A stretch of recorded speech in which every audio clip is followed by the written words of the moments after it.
Hey everyone, it's Kelly, and today I'm here to talk a little bit about storytelling in photography, as well as share with you some of my favorite shooting techniques for capturing the heart and the story in your photos.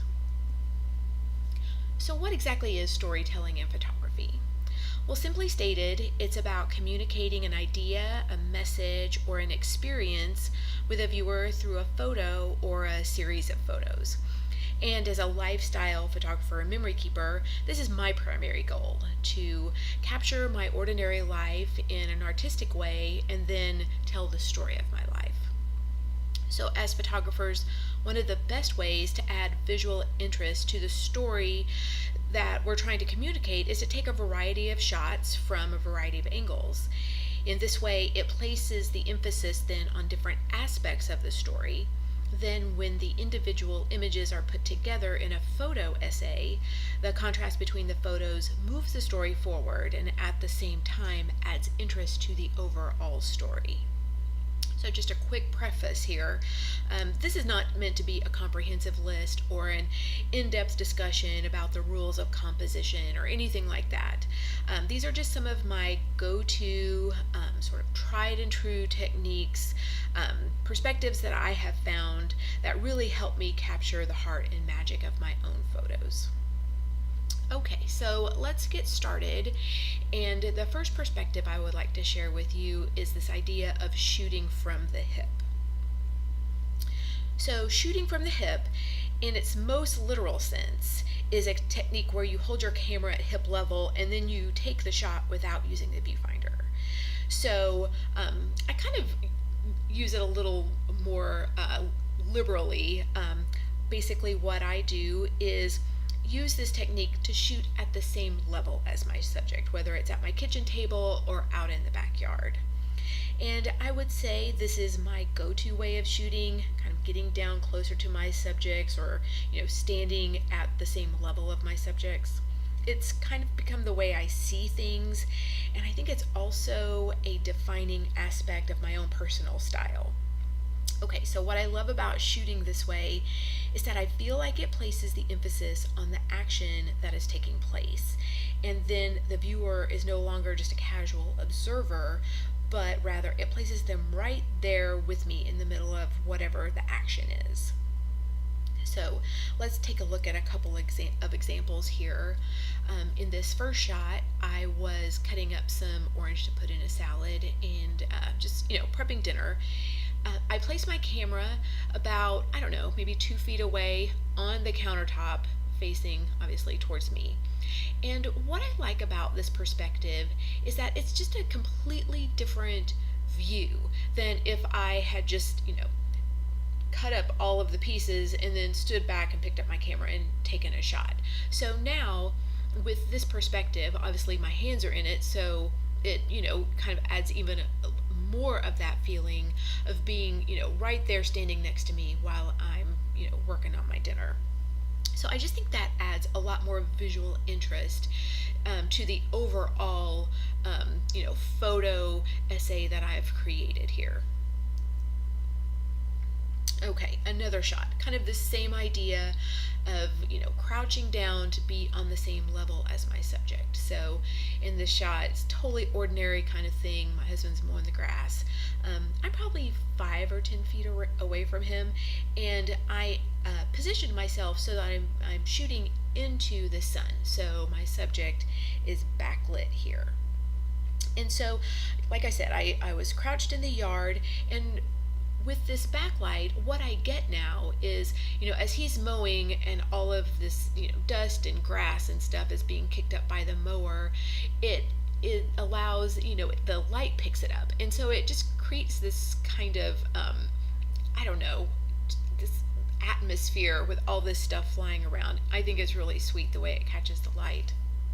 Also, what I love about this shot are some of the details that I'm getting, rather than if I had just been, standing from, the other side of the yard taking a picture of him. Now I've got the details of the kind of mower that he's using. One of the details that I especially love, though, is his hands and the way they're placed on the handle of the mower. And I like that you can see his wedding ring and his Fitbit there. And then also, because I'm shooting with the backlight and kind of down, crouched on the ground, you can even see the hair on his legs, the way the light's catching it. And I don't know, something about it just feels, really connected here, and it's just a really sweet shot that I love. Okay, a similar sort of perspective here, kind of at this ground level. I used my camera's auto timer, self timer, to get this shot, and I put the camera on the ground probably, I don't know, 4 or 5 feet away from where I was standing there pulling weeds.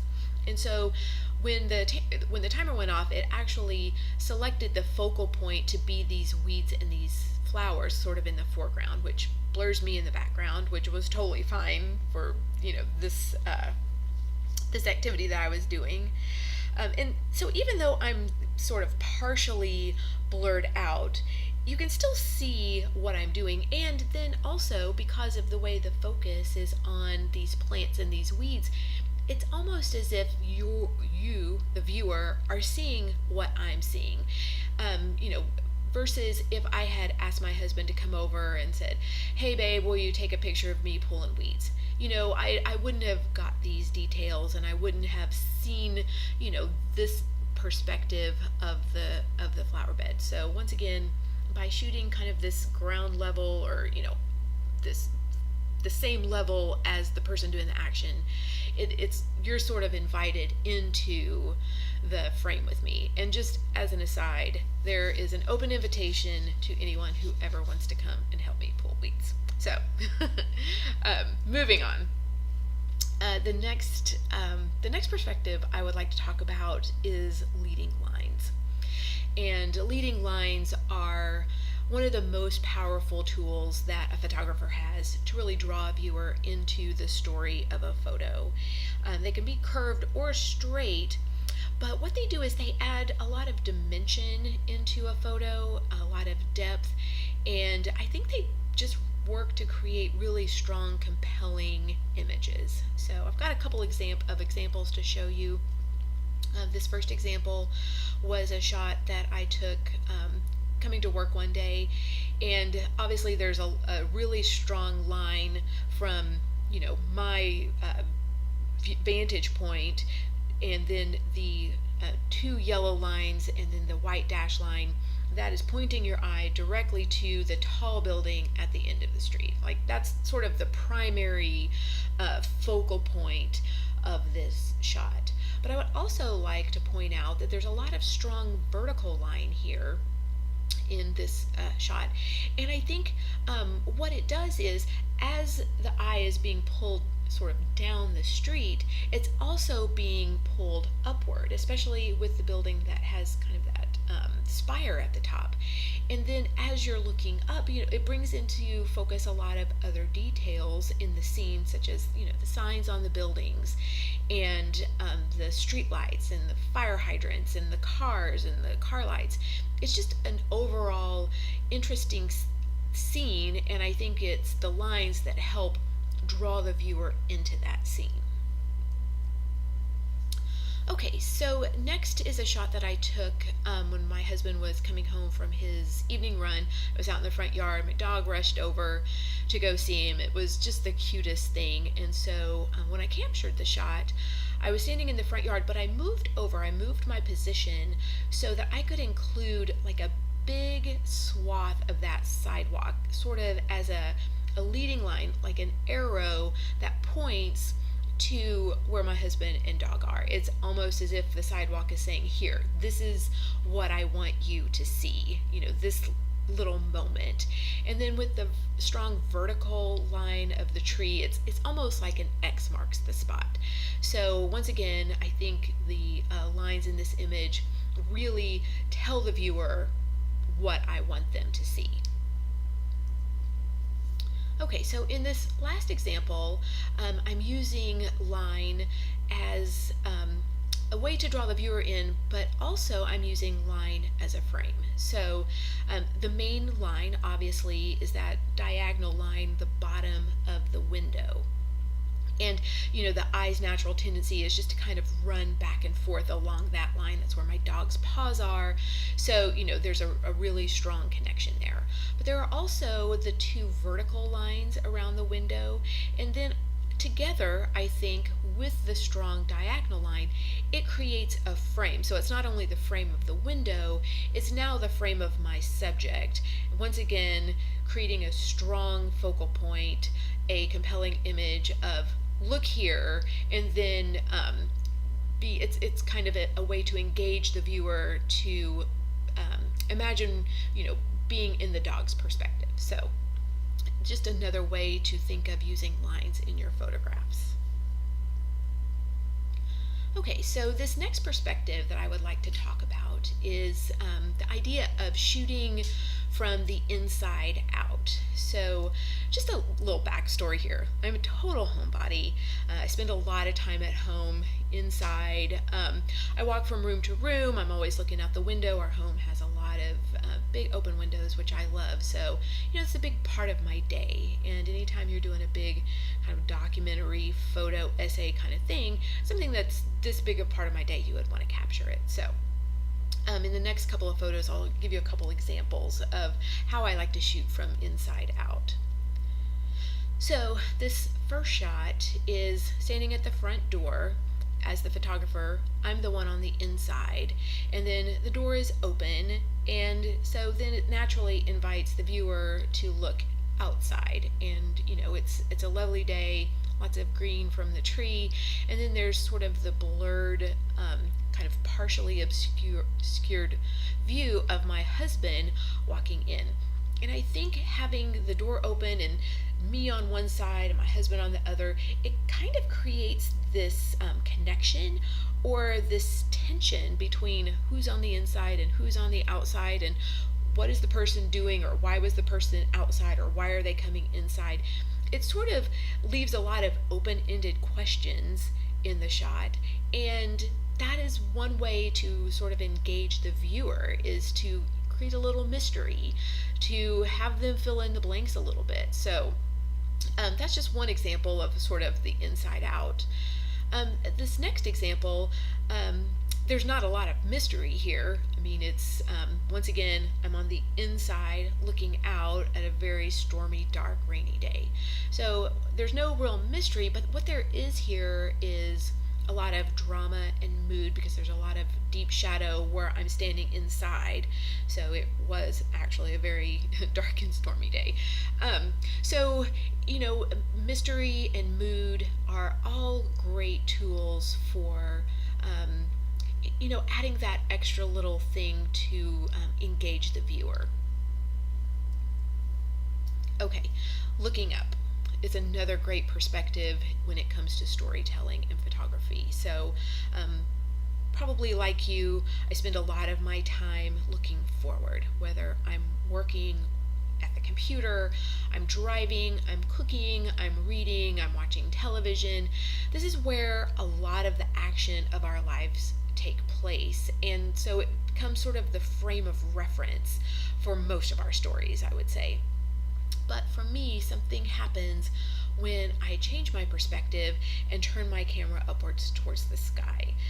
For me, I get this feeling of smallness, and so, I don't think of that as a negative thing at all. It's about accepting my limitations. It's also about acknowledging sort of that limitless bigness of the nature of the universe. So, a couple of examples of looking upward. This shot I took from my back porch as the sun was setting. So just to set this up a little bit, I live in the city and I'm surrounded by homes, so I don't have like a straight on view of the sunset. So most of the time it's obscured by the trees and homes in our neighborhood. But that's my view, that's how I see the sunset. This is the story of my life, how I witness the setting sun. And so on this day, I chose to include my neighbor's house and the trees because I wanted to give my photo a sense of place. So it's something to be mindful of whenever you're shooting images with a lot of sky, and that's the amount of sky to landscape ratio. So in this one, it's probably about, I don't know, it maybe half and half, maybe 2/3 sky, 1/3, setting. But whatever the story that you're trying to tell, use that as sort of a guide. So, for instance, if I wanted to tell the story of a magnificent sunset, I would include mostly sunset, and if there are a lot of clouds or whatever. So it's just something to keep in mind as you're shooting or including a lot of sky in your photos. Okay, in this next shot, my husband and I were going to church, and the church we go to is 100 years old or more. It's a beautiful Art Deco building, and it's rather tall, and it's got all these little decorative steeple type things along it. And so when I was getting ready to take this shot, I wanted to get up close and sort of tilt my camera upwards. And I think that is what promotes sort of this feeling of the building being big. So if I just stood back and took a picture at eye level, sometimes it's hard to gauge scale in a photo. So I think that's why this perspective works for promoting that feeling of something being big and tall. Also, in the shot, you can see that I included a lot of the structure in my shot. There's a little bit of sky and there's a little bit of tree, but by including so much of the building in my photo, it also lends to the idea of it being big and taking up a lot of space. Okay, so now we're going to do the opposite. Now we're going to change our perspective to looking down. And so, like I said before, looking up often transcends sort of the minutia of this ordinary life. Looking down does the exact opposite and draws the viewer right back in to all of the details. And so, depending on how much or how little of the scene you include, this perspective places the emphasis and focuses the story on the subjects that are included in the frame. And in that way, the details really become the focus. Okay, it's a pan of vegetables, right? This is telling the story of the vegetables.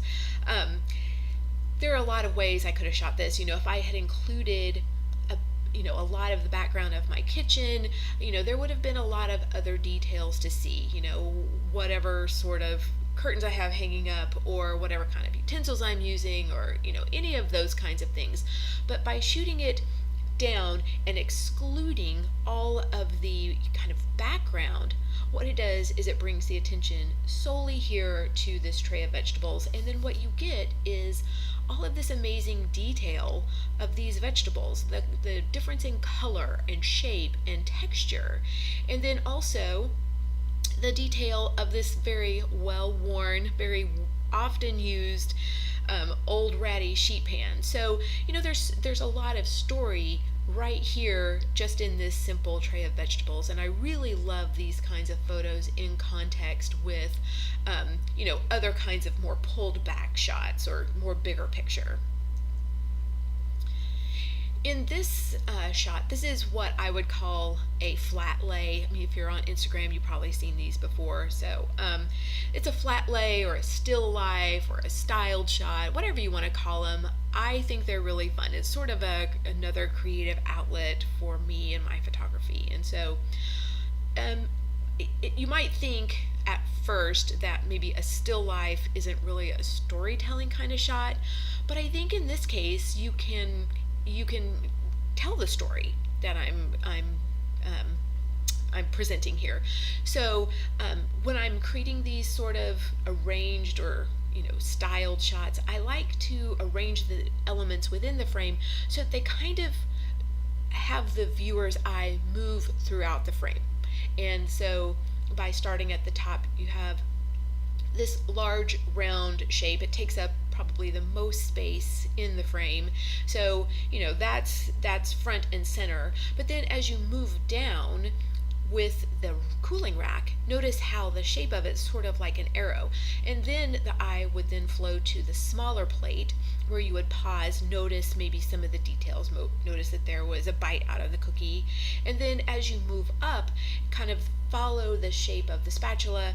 There's also some details in the little tea towel that I included too. So once again, I know this kind of this style of photography isn't for everyone, but I really enjoy it. It's just another creative outlet, and I really do believe that these kinds of shots can help tell our stories as well.